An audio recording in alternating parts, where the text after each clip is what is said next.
obbo Shimallis karoora amma baafne kana galmaan keenya shillimaata qabdaa bari.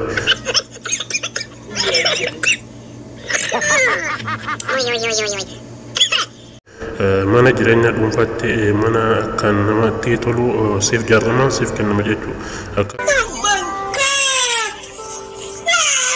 Akkasuma karoora keenya qaama baafnes masjiidota gurguddaa magaalaa hunda keessa jiran jijjiirsinee mana nyaataa waan adda addaa irratti ijaaruudha.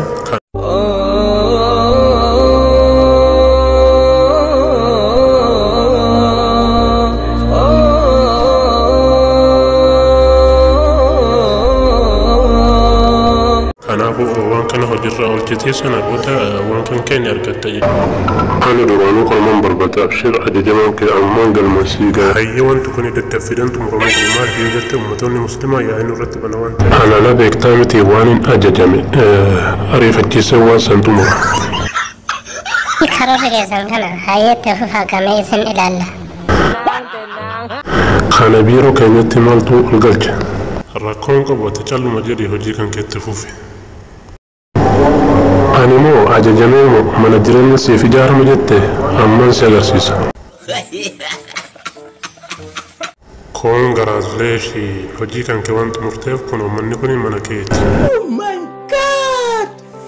Wow! Wonderful akkam fedhaaju yeroo kiyyatti fayyadamuu qaba. Namaan yoo mi'aasi safara kana galuu eegalte. Wayi dhiisaa gaasin doktora keenyatuun na badhaasitti girgirriin humna maal taatan? Doktor Abiy jechuu keeti.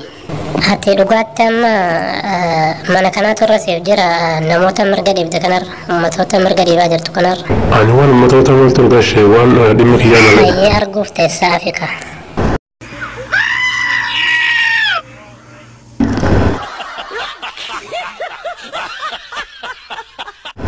Dheeroo an ummata waan balleessin qabamoo. Homaa waan balleessite hin qabduu miti dhugaa keeti.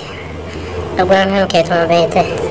An jedhanya dhuunfaa kootitiif jecha kan akkas hojjechaa jiru. Uummanni homaan naan jedhana. Jireenya koo ifachuun qabuun ajaa'ibu akka.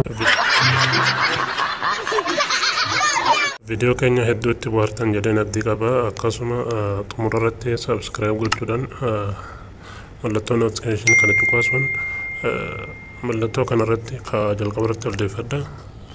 Kanaafuu sinan jaalladhaa sinan kabajaa haga viidiyoo biraatti walitti deebinutti nagaan naa tura.